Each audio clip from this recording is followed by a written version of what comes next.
नमस्कार, एमपी समाचार प्रेस में आपका स्वागत है। मैं हूं आपके साथ आशीष शर्मा। आइए रुक करते हैं आज की ताजा खबरों पर। आज अरविंद केजरीवाल को अंतरिम जमानत मिली है, क्या कहना चाहेंगे उसको? इससे कितना चुनाव पे, लोकसभा चुनाव पे फर्क पड़ेगा? देखिए, जो गरीब हैं, मिडिल क्लास हैं, उनका हीरो अरविंद केजरीवाल है, क्योंकि वो बच्चों के लिए स्कूल बनवाते हैं, अस्पताल बनवाते हैं, एक राहत देते हैं गरीब आदमी को जो चाहिए। इसलिए उनका नेता आज बाहर आ गया है। सब जानते हैं कि उनको गलत तरीके से बंद किया था। जो पीएमएल कानून है उसके तहत भाजपा में हेरफेर करा था कि आपको जब तक इनोसेंट नहीं होते हैं तब तक आप अपराधी नहीं हैं।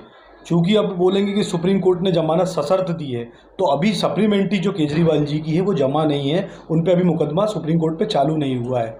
इस शर्त पे कि चुनाव 5 साल में आते हैं, उससे है ना दिल्ली की जनता और देश की जनता क्यों वंचित हो, इस आधार पे सुप्रीम कोर्ट ने केजरीवाल जी को बहुत राहत दी है। आप भी दिल्ली गए थे, दिल्ली में क्या माहौल रहा था? आप भी सपोर्ट करने के लिए केजरीवाल जी को गए थे, किस तरह का वहाँ पर माहौल रहा केजरीवाल जी को देखते हुए? क्या जनता का रुझान है? देखिए, हमेशा केजरीवाल जी की दिल्ली हमेशा रही है और वो माहौल धीरे धीरे देश में आ रहा है। मैंने पिछले जब सवाल में आपको बताया कि गरीब आदमी और जो मिडिल क्लास है, जिसको आशाएं एक ही नेता से हैं, वो केजरीवाल जी हैं। भाजपा आप पार्टी की कई योजनाओं को कॉपी कर चुकी है, उसको लेकर कभी आप लोग आवाज़ नहीं उठा पा रहे हैं? जैसे सीएम राइज स्कूल जो है अरविंद केजरीवाल की योजना थी, वो भी आज के टाइम में मध्य प्रदेश में लागू, और वो भाजपा अपनी योजना बताती है, उसको लेकर? देखिए, अरविंद केजरीवाल ने जब राजनीति चालू की थी तो वो राजनीति करने नहीं आए थे, राजनीति बदलने आए हैं। जब से अरविंद केजरीवाल जी की पार्टी और वो राजनीति में एक्टिव हैं, तब से सब राजनीतिक दलों का एक शिक्षा और स्वास्थ्य पर बात करने लग गए हैं। तो आम आदमी पार्टी का तो काम हो रहा है। जो सोचा था अरविंद जी ने, वो अब ये पार्टियां मजबूर तो हुई सोचने के लिए। ये तो कभी सोचती नहीं थी कि शिक्षा देना है, स्वास्थ्य देना है। आज एक नागरिक अपने मूलभूत जो अधिकार है उस पर बात करने लग गया है, तो ये बहुत बड़ी उपलब्धि है आम आदमी पार्टी की। दूसरी बात, जो कॉपी की बात आप कर रहे हैं वो अच्छा है, जनता को फ़ायदा मिलना चाहिए। अब सीएम राइज स्कूल हैं या जिला अस्पताल जो बना रहे हैं, ये इसलिए बना रहे हैं कि भ्रष्टाचार कर सकें। जो टेंडरों में देरी होती है, जो स्कूल का टाइमिंग है, जैसे दिल्ली में हमने ब्रिज बनाया था, वो मात्र 250 करोड़ रुपए में बना था। क्योंकि यहाँ जो ब्रिज बनते हैं वो लाखों करोड़ों की लागत में पहुँच जाते हैं डिले करते करते। तो ये भ्रष्टाचार के लिए कर रहे हैं। अस्पतालें, बिल्डिंग तो बहुत बनती है मध्य प्रदेश में, क्या उनमें डॉक्टर्स हैं, नर्स हैं? और हमेशा एम्बॉय रेफ़र कर देता है बॉम्बे हॉस्पिटल के लिए। तो ये चीज़ है कि हम सुविधाएं दे पा रहे हैं कि नहीं। वो स्कूल दिल्ली में भी हैं, वो स्कूल यहाँ खुलेंगे, उनसे बच्चों के रिजल्ट क्या वो आईआईटी फाइनल फाइट कर पाएंगे, नीट फाइट कर पाएंगे, या कोई भी जो एग्ज़ाम है कॉम्पिटिटिव, वो मध्य प्रदेश के स्कूल फाइट कर पाएंगे जो दिल्ली के फाइट कर रहे हैं? भ्रष्टाचार को लेकर क्या कहेंगे कि जैसे आपने भी जो पुल का बताया है, अरविंद केजरीवाल ने अपना एक पुल जो था उसको रीटेंडरिंग करके 100 करोड़ रुपए बचाए थे, तो क्या लगता है कि मध्य प्रदेश में भी या भाजपा सरकार को ऐसा करना चाहिए कि जो उनके टेंडर हाई हो जाते हैं उसको वापस रीटेंडर करके उसको कम बजट में लाना चाहिए? देखो, ऐसा है कि इन लोगों ने तो व्यापार बना रखा है।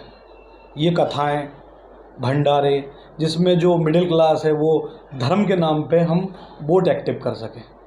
कभी स्कूल के बारे में बात नहीं होती, विधायक कभी स्कूल के बारे में बात नहीं करता है, मंत्री कभी विधायक। अभी जो सनराइज स्कूल हैं, इनमें क्या बताया किस तरह से जो एजुकेशन दी जाएगी, वो मैंने अभी पहले बताया कि फाइट कर पाएंगे।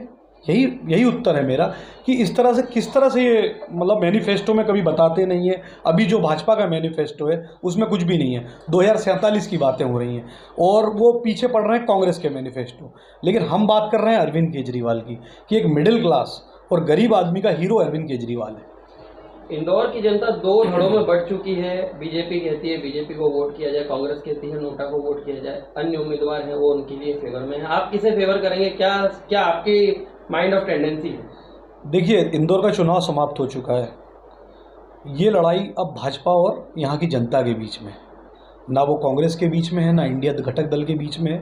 अब यहाँ की जनता, जो इंदौर की जनता है, उसको लड़ाई अब भाजपा से लड़ना है कि हमारा वोट लिए बिना आप कैंडिडेट कैसे जिता सकते हो।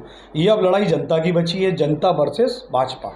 क्योंकि भाजपा ने, उन्हें पता था, जीत रहा था, लेकिन हमें अपना वोट देने का अधिकार तो होना चाहिए। हमें कांग्रेस को देना है, भाजपा को देना है, नोटा को देना है, निर्दलीय को देना है, तो जनता डिसाइड करेगी, मालिक जनता है। लेकिन इतना घमंड है भाजपा को कि वो सूरत में ऐसा कर रहे हैं, आपने देखा होगा लोकतंत्र की हत्या चंडीगढ़ में भी हुई, जिसमें माननीय सुप्रीम कोर्ट ने जो आदेश आज केजरीवाल जी को दिया है वही आदेश से मेयर बना वहाँ पे। तो आज इंदौर की मैं बात करूँगा, जनता की और भाजपा की लड़ाई है, जिसमें जनता को जीतना है नोटा दबा के कि हम आपको पसंद नहीं कर रहे हैं, यहाँ पे फिर से चुनाव होना चाहिए।